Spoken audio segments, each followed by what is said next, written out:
I'm not a politician, so I can disagree on this point. Then, well, I think you're right in the sense that the G20 could have achieved more on this reforming international financial architecture, but I think it achieved a great deal in terms of preventing, introducing standstill, and the macroeconomic cooperation and so forth.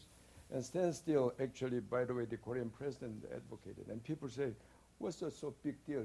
Immediately after the November 15, leaders went home, and then 17 countries out of 20 introduced all kind of protectionist measures. What could this standstill do? Then my answer is, well, thanks to standstill agreement among 20 leaders, they only introduced minor measures.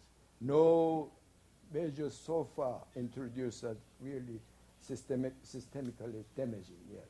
And that's the WTO's analysis, unlike 1930s.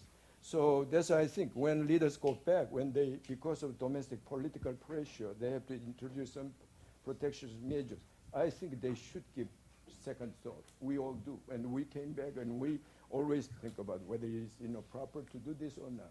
So I think this is really important thing. And so so that's why I mean, G20 itself is achieving something, and I hope the third meeting will come up with another concrete measure. Then I think this process can go on and complement the G8, because G8 didn't do. And G8, without having this major emerging economy, they just cannot solve any problem.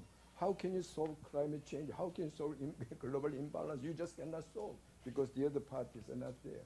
So that's why I think if we want to have better world, whether you like or not, we have to stick with this G20 in my view. And of course in G20 can be G19, G18, I don't know, but at least the G20, which is substantially institutionalized. So I think we should stick with this and try to get the best the measures out of it. Yes.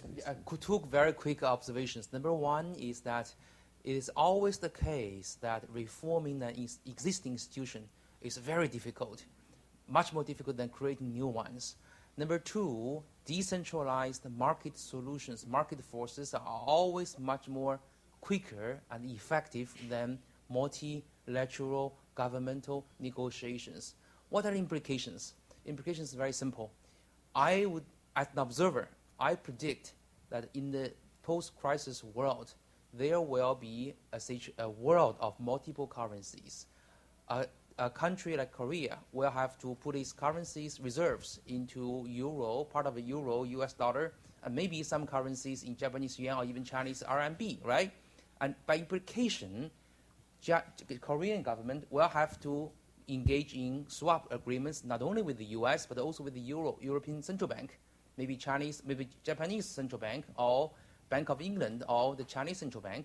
So the world will be very much much more multidimensional, rather than centrally controlled by a single government or IMF. It will be a kind of decentralized, multipolar world. So that's my observation, that's my prediction. Okay, thank you. Well, thank you very much. I think we have to end, and now it's time for entertaining our empty stomachs. So maybe we should end. Please join me in thanking this panelist. Excellent presentation. Thank you very much. Thank you.